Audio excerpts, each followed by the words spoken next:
السلام عليكم ورحمة الله وبركاته. أسعد الله مساءكم في كل خير. لا تنسون اللايك والاشتراك والكومنت. الله يعطيكم ألف عافية على دعمكم المستمر.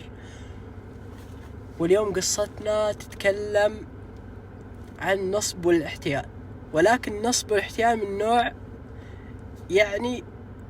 مرة يضحك. ما أدري كيف مشيت عليهم، ولكن الجاهل ياخذ حقه.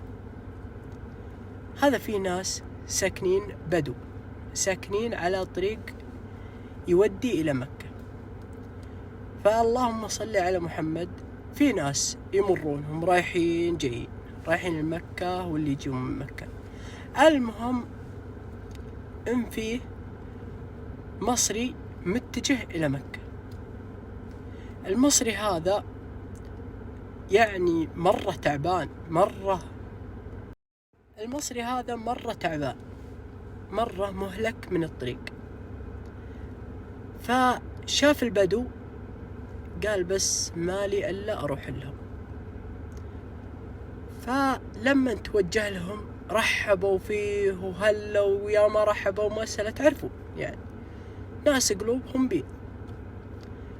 فاللهم صل على محمد، دخل عند أقرب بيت. البيت هذا ما كان موجود فيه إلا رجل وامرأة بس. فالمصري أول ما دخل قال أبغى ماء، أبغى أشرب.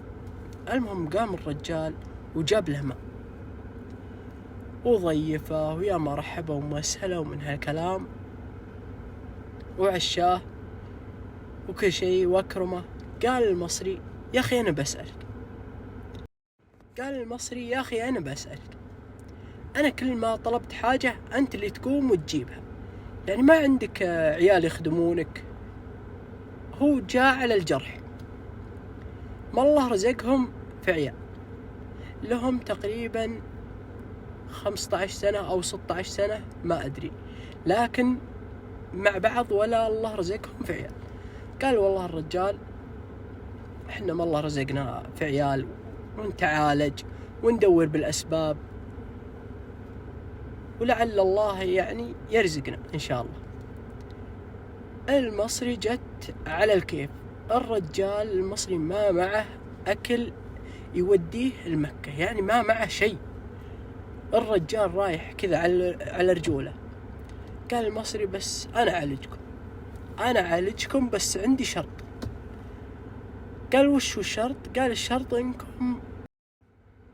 الشرط إنكم تعطوني ناقة وتعطوني أكل يوصلني لمكة. المكة بقي عليها تقريبا 10 أيام يوصلها. طبعا ترى المصري رايح يحج. قالوا أبشر بس سعد، عالج، يلا عالج رابع. قال خلاص بكتب لكم حديث وبعطيكم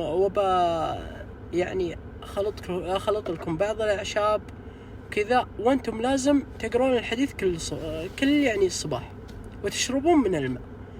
قالوا بس حنا ما نعرفنا نقرأ، أمي. المصري هنا فكر، قال خسرت الناقة والأكل، لكن وش الطريقة؟ قال ما هي مشكلة، أنا راح أكتب لكم كتابة وحطها لكم بنفس الموية. قال بكتب لكم حديث وحطها لكم بالموية وتشربونها كل صبح. قال ما عندك مشكلة.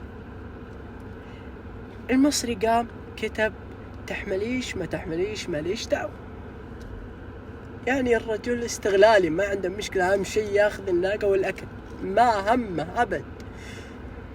الرجال كتب كتابة واحدة حطها في الموية حقت المرأة. جاء اللهم صل على محمد، جاء الرجل قال وين كتابتي؟ قال قال ما نسيتك يا عمي، أبشر. كتب لها نفس الكتابة وحطها بالموية. قال أنت لازم تاخذ الكتابة وتمسحها على وجهك. قال وش الكتابة هذه؟ قال هذا سر ما أقدر أعلم فيه. قال أبد ما عندك مشكلة. المهم اللهم صل على محمد، الرجل سوى خلط له أعشاب، راح شوي لقط له كم عشبة كذا سواها، كتب الكتابة. المهم فعل فعلته المصري ومشى عنهم، أخذ الناقة وأخذ الأكل وروح. الرجال نساهم، روح نساهم. المهم تعالج، وأخونا في الله كل صبح ياخذ نفس الكتابة ويمسحها على وجهه، يمسحها لين راحت. كل يوم يصبون موية يشربون، مصدقين إنها علاج. المهم حج المصري ورجع من الحج وغير طريقة علشان ما يطيحون فيه. وصل أهله وأخذ تقريبا أخذ 17 سنة 16 سنة. قالت زوجة المصري أنا أبغى أحج.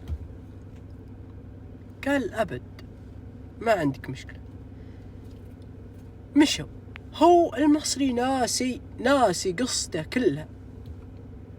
البدوي ما نساه مرة، ما نساه أبدا. لكن الصدمة إيش؟ أن المصري مشى ولقى له بدو،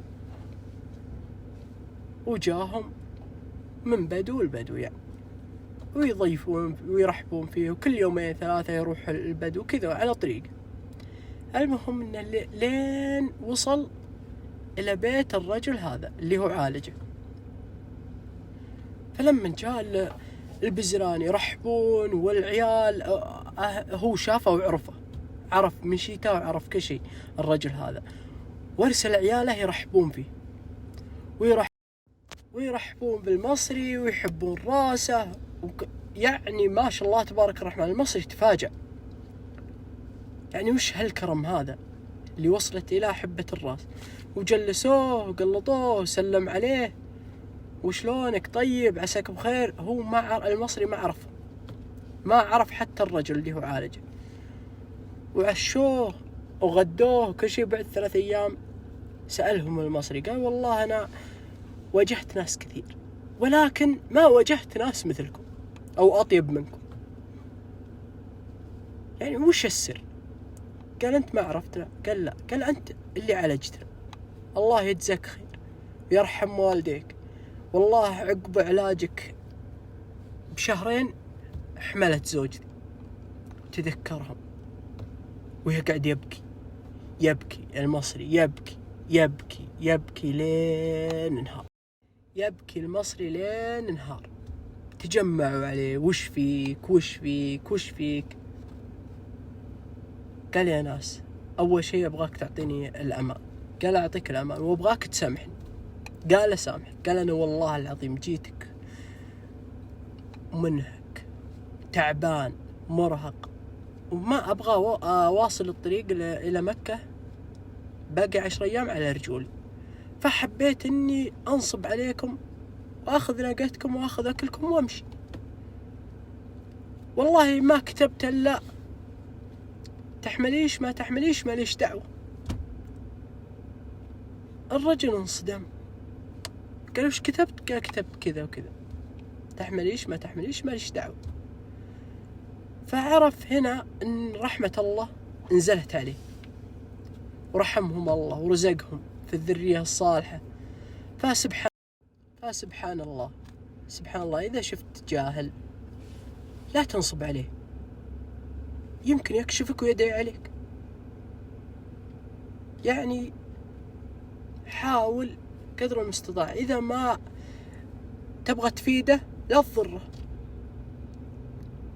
فرضا لو حط يعني هالمصري هذا عشبة سامة أو شيء بالغلط أو أي شيء، وهو مو متقصدها، هو متقصد بس إنه ياخذ الأكل والناقة بس، لكن فرضا لو أخطأ بأي شيء وجاب لهم مشكلة ودعوا عليه، ما راح يتوفق بحياته أبدا. هنا وصلنا إلى ختام القصة، والسلام عليكم ورحمة الله وبركاته. ولا تنسونا من دعمكم، وجزاكم الله خير.